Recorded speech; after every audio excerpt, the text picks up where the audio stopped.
the most helpful one was when people said to us, we say, hey, do you want to come to Israel with us? yeah, and they'd say, but there's a war on. Now that was really helpful. Thank you for reminding Thank you us. for telling us there's a war. Slipped our mind. Welcome to the Radical Lifestyle Podcast, brought to you by Generation to Generation, where you'll be inspired by the past, equipped for the present, and prepared for the future as we engage in conversations with people from around the world.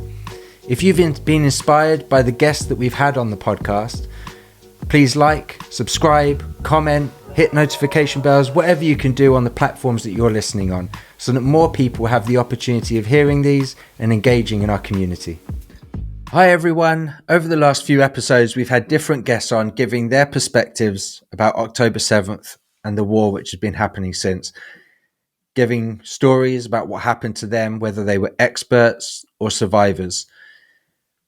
During those episodes, we've talked a bit about our story, some of our journey, things that we've done, but we haven't really talked that much about it. And so over this episode and maybe one or two others, we'll talk more about how it impacted us, what we did, decisions that we had to make, and then how we decided to respond to what was going on.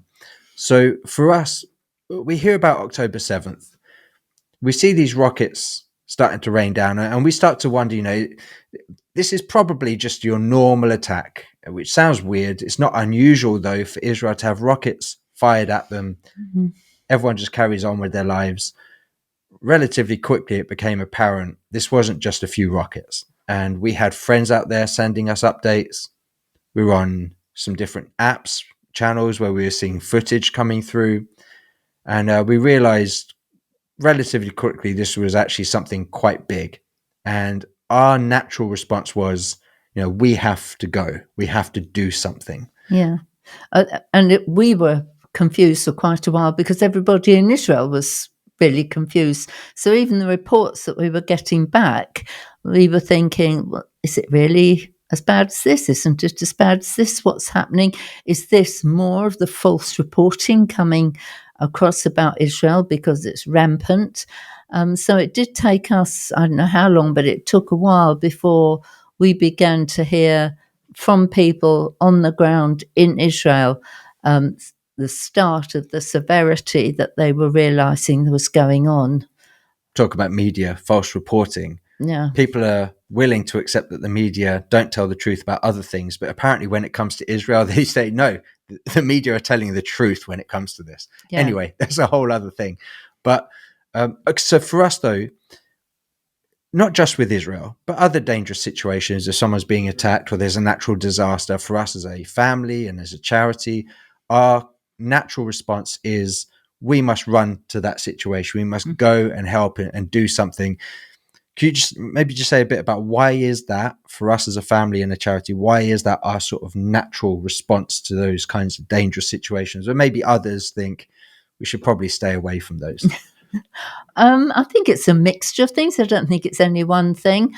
We've been travelling the nations for over 30 years now, some of them quite dangerous. Sometimes we find ourselves in a situation we don't ask for it. Yeah, we don't always go looking for it. No, we don't look for it. We find ourselves staying in a terrorist target, or we find police coming in while we're speaking at a meeting. Or where we were in one country and where we got attacked by bandits with machetes. Yeah. So quite normal, really. Well, yes. So it comes within our scope of what we've lived through. So it's not something that's, something that we stop and think twice about. I think we also know that you can't predict how you're going to be in those situations. And most people think you can. But actually, when you're in them, you can actually do a lot better than you think you could. Yeah, I think we've been in enough crazy situations where we have a rough idea how we might respond to them. Yeah. And another reason too, isn't it, is that we believe that we're meant to be light, and light doesn't go and run away and hide in dark situations. I thought light only went where light was. No. So light, being light, we must go to where there's darkness and to where there's danger to be that light.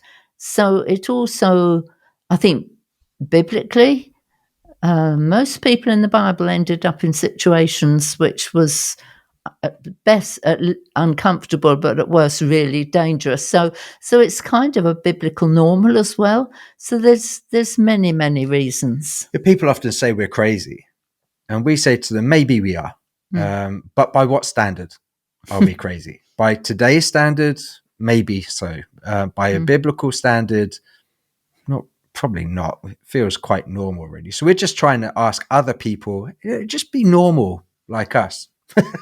Yeah, and I mean, by now we have a lot of experience, so we're going out there now, kind of having a baseline of what we need to do, and that comes into play when we bring other people with us. Yeah, so our immediate response is, right, let's go.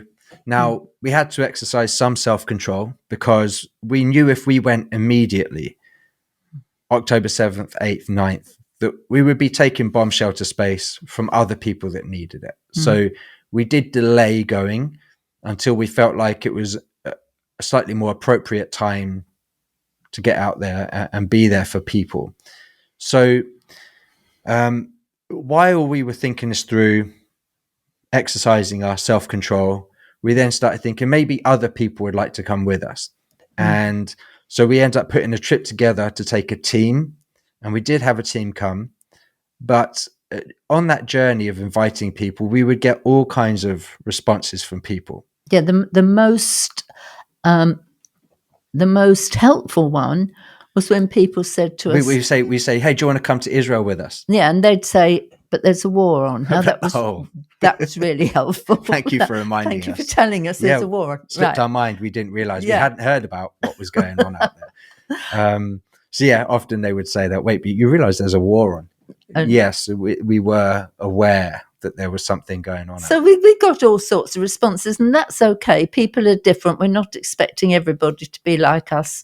Probably a good thing that everybody isn't like us. So we had lots of different responses from people. And I have to admit, it wasn't easy, and it still isn't easy to get people to come with us. But I'm so proud of the people who did. We had many different ages, different situations. We had two fathers bring their daughters because they wanted them to have the same attitude of, I go to help God's people when they're in trouble. We had a musician. A musician who's a worship leader in his church. Yes. That had nothing, had to sell a lot of the things he had, including his guitar, so that he could go out to Israel and be there to help, to comfort God's people. Yes, we had people who couldn't get time off work, but they didn't give up. They just kept asking, I need time off. I'll go to the next, my superior, I'll go to the next one. I'll go to the next one. One of them was a nurse, and eventually the hospital released her and sent medical supplies out with her. So each one who came had a story of how they pressed through in order to be able to go. And later on, you'll hear some of their stories as well as ours. Yeah, and pressing through, they had their own challenges. Very often, though, people see an obstacle and then they just stop. They say, well, I can't do anything about it. So, for example, a lot of airlines, not necessarily at the same time, but they were all cancelling or stopping their flights to Israel. So people went, well, we can't get planes. So we're just stuck where we are. We can't do anything about it anyway, even if we wanted to. Well, no, there are still planes like El Al who will continue to fly to Israel. They only stop flying under really extreme situations. For example, when Iran fires hundreds of rockets, then the whole airspace is shut down. But for the most part, El Al keep going. So there is a way to get there. Or people would say, well, our countries won't provide insurance for us to go there. And that's an important issue. Which is important. If if it's just us as a family going, we can make our own personal decision to go without insurance. But if we're taking people, we recognize we should probably have some coverage for people. So other people go, we can't get insurance. Whereas you were looking at the situation and thought, well, hang on, wait, there are Jewish people from around the world who are traveling to Israel to go and help people. They don't necessarily live there, but they wanted to go and help their people during their time of need. So you're going, well, wait, if they're going, they must have insurance. And they did have insurance. And we found a company in Jerusalem that would insure our teams. And the best bit about it was in Jerusalem, round the corner from where we were staying. So if we had a problem, we didn't have to get on and wait hours on the phone or anything. We could just walk round the corner and go in and see them. So we ended up with many of these things far better than we would have done if we'd gone the normal route. Yeah. Now, for us, normally in December, our whole next year is completely full. Yeah. Now, things may move around slightly, but basically our whole year is booked. So October 7th happens. We then realize, no, we need to respond to this. And we felt like God said to us, you need to clear your next year. Mm-hmm. So we cleared about 90% of what we had in it. There were a few things we felt we should keep. One was going to America. One was going to Brazil, where we just got back from. And we'll share more about that trip and what happened related to Israel later. But we cleared most of it so that we could respond to what was going on in Israel. But also, we then started seeing Jewish people being attacked around the world, just getting lynched in the streets. And so we wanted to also be able to respond to that. So we cleared the calendar and we then started to put together these trips. So we've taken 3 trips since October 7th happened, and we already have others booked for next year. The first one in January, and we'll talk more about that in a bit. Come with us. The information will be in the description box. Go to the link. Please come. Israel needs you. So we've continued to do that. So then we started to make plans for the trip, and we call them solidarity and serve trips. So we then started putting together plans for what we would do out there. So the solidarity part of the trip would look like us going and visiting places, hearing from experts, and really getting in touch with what had happened to the people there. We didn't want to just get off the plane and start helping, because we wanted to look the people in the eye and say, we have tried to understand what happened to you just a bit. We've at least dipped our little finger or toe into dipped our little toe into their suffering. And people really appreciated that we'd done that.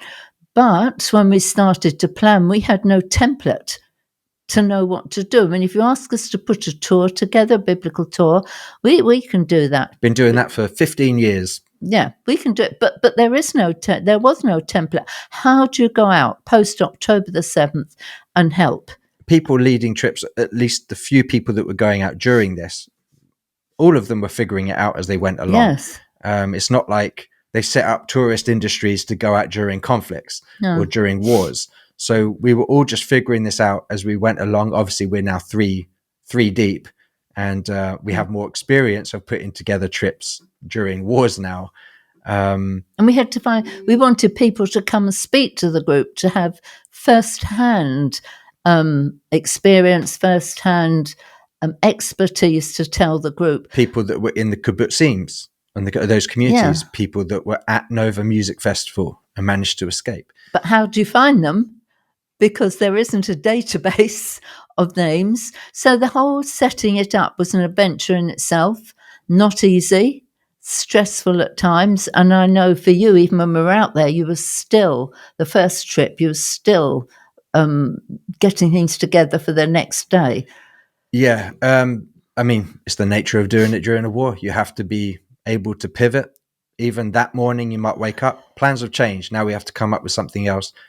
People on the trip didn't realize. No, I was going to say you did a good job of that. They had no idea that some of the days you're having to make it up in the morning and quickly put in new things to do or new people to come and visit. But again, this is the nature of the beast. When you're doing it during times of war or conflict, you have to be able to pivot and not just say, hey, hang on, wait, this is our set schedule.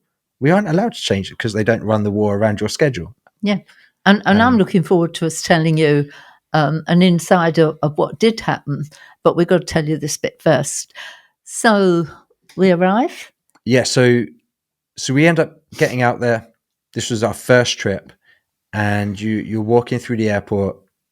It becomes apparent quite quickly that there's not many people there, and as you're going down to immigration, You're going, it's down this slope, and they have all these pictures of all the hostages. And so you're walking down, you're seeing the faces, the names, the ages, where they're from.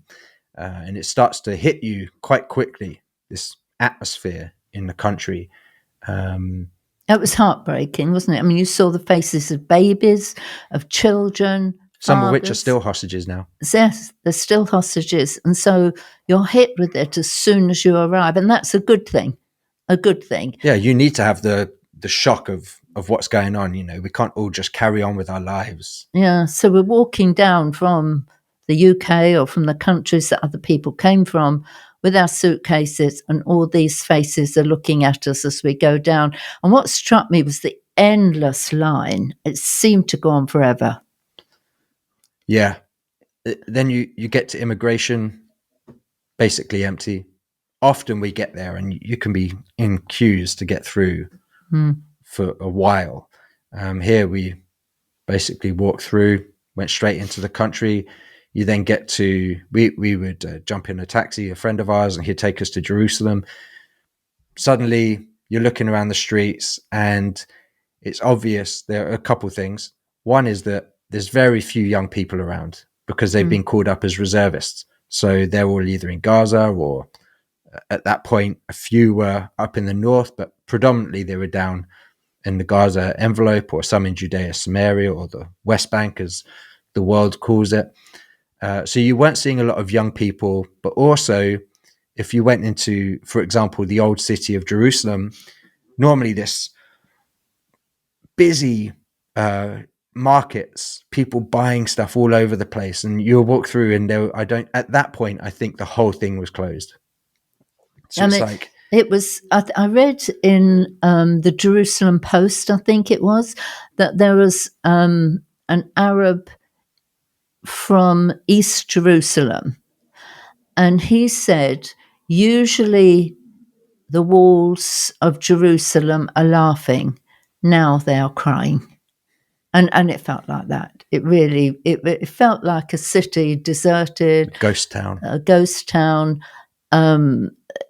It was awful, and the people walking around, because of course people live in Jerusalem, and the people, Israelis there. You picked up the heaviness. We, when we're in places, we laugh a lot and we're chatting and we're talking. It wasn't a time to do that. It weighed so heavily on us. Yes, yeah, I mean, we all see the war going on, but you don't see necessarily in the news much about all these shops which are closed, not able to operate. I think the third time we went, maybe it was 50-50. Half the shops are open, half of them were closed. I don't know if that's because those people are just bust. Maybe those shops will never come back. I'm not too sure. But yeah, the economy out there has been hit really hard. Hopefully that will bounce back quickly after the war. But and again, this is a knock-on effect when people don't go out and help. You know, they need you to go and spend money in the country to help things ticking over. But if everyone just says, I'm not going, I can't go and help, again, there's knock-on effects to the decisions that we make as well, whether or not we're going to go and help. Yeah. So, you know, the streets deserted. We would go places where normally there's buses all over the place, and we would get there and it'd be completely empty. Our bus with our team to help were the only people in certain areas. Hotels were contacted to be places where displaced people could go and stay. So the hotel we stayed in Jerusalem, we stay there, I think, basically every time we go with a group, at least 90% of the time. They also were used as a place for displaced people. And I think they had everyone in that hotel is from one community in the north, and they'd been evacuated. And so we knew that the hotel wasn't operating at usual standards, where is operating normally during a war. We wouldn't have expected it, would we? And we weren't expecting that. But when you got there, everyone kind of knew each other. They're all from the same community. So it was like you're walking into their home, and you have all these kids playing. So it was like walking into their kibbutz, really, wasn't it? Yeah. So all the children were playing in the corridors, and there were babies, travel cots out in the corridor where the children were. You'd walk around the corridors, and there'd be parents trying to educate their children, all sitting on the floor together. So little communities. On the, I think like 3 or 4 floors up, there were hundreds of shoe boxes. So on my way down one time, I was like, wow, someone likes their shoes. I mean, that's a bit over the top, I think. But actually, when they were evacuated, one of the people, he was like, I'm not going to have any business for goodness knows how long. So he went to his company and took as many shoe boxes as he could. And he was operating in a hotel. So people who were staying in a hotel would go to his floor and try shoes. And so, yeah, they had people there operating their businesses out of the hotel. And for us, which again we'll go into probably in the next one, because we were living among them, there was such an opportunity. Just being there. Somebody offered to put us in a hotel where there were no evacuees, and we're like, no, we're not going to help. But we want to stay somewhere away from people. Yeah. I mean, that doesn't make sense. So we settled into, like Andrew said, felt we were entering their home. You just walked in, and usually we think of that place as our home, but it really felt like it. And I will say, the people all there welcomed us, and we will go into that. Yeah, and we would go. People could tell, maybe you're not. Although a lot of people think I'm Jewish, so they'll come and start talking to me in Hebrew. And I'm sorry, I could say tada, tada rabba. This is about it. But with a team, you stand out like a sore thumb when you are basically the only tour. We're not there for touring, but you're the only group there. They're like, well, why are you all here? And you say, well, we came from England, America, Canada, US, Brazil, Australia. We came here all the way just to tell you that you're not alone, and to go into serving and doing things. And we'll go into those, and we'll tell stories about some of those in another episode. But when they realize, wow, wait, you spent your money and you flew out here during a war when most people are not, and this massive sense of gratitude, people start crying, telling stories. We start crying. Everyone's crying. I mean, their gratitude was painful because it was so out of the ordinary. It's not the way, if we arrive in another country, people aren't pouring over gratitude over you, but they did there. I almost didn't want to tell people why we'd come, because I knew we were going to be showered with gratitude. And we weren't there for the gratitude. No, that's what I say. I almost didn't want to tell them. Even now, if we're talking to people or encouraging them, or they say thank you, I say, well, you don't have to thank us. We're doing this because this is what we should do. We're not doing it so that we get any kind of thanks or praise for what we're doing. It's just, this is what we should be doing in this situation. We wish more people would do that so that it became normal. But I mean, I don't think there was anybody, literally anybody, who, when they asked why we came and we said, we just came to let you know you're not alone, I don't think there was anyone still today who doesn't respond with gratitude. And that's not just in Israel. No. Like when we're helping or connecting with or encouraging Jewish people around the world, because this war, it may have started there, but soon after October 7th, Jewish people were getting attacked in streets around the world. And so, we have to be able to respond and help in those situations as well. And so often, we were just in London the other day connecting with some of the Jewish community there. And again, just this overwhelming sense of gratitude and thanks for being there and standing with them when Israel, Jewish people, Israelis, Jewish people around the world, they feel completely abandoned from most people around the world. They're over the top. Well, not over the top, but they're extremely grateful. You just sit and have a cup of coffee with them, and they buy you a coffee. But that's by the by. So they didn't buy my coffee. Their gratitude, I think, is an expression of their hurt, their pain, their feeling of being abandoned, and of not knowing who is with them now. But there was one response that really finished us off, didn't it? Yeah, and off the back of this, may it be a challenge to all of us. October 7th happens. We head out there on our first trip, and we're catching up with some of our friends. mostly Orthodox Jewish friends, people we'd known for a long time. And a lot of them said to us, when October 7th happened, we knew that you would come. And there's this weight of responsibility with that we know that if something horrendous happens in Israel now, but into the future, we've got friends there that are thinking that we as a family, the Kirk family, will jump on a plane and be there for them, which we will. I mean, some of them weren't really friends, were they? I mean, deep acquaintance. Some of them were acquaintances. Some acquaintances, some we'd known for a long time. Yeah. But they still had this expectation of us that we would go and be there, and we will, and we would want to, as we did this last time. But and one of them also followed that up with, "I knew you would come, but why did it take you so long?" Which we said at the beginning, why, which is we didn't want to take bomb shelter space from other people. But again, it's, hey, I know you will come. Like, when are you going to turn up? And but our response to that is, in these situations, they shouldn't just think, wow, look, this is going on, this war, this whatever this horrendous situation is, the Kirks will come.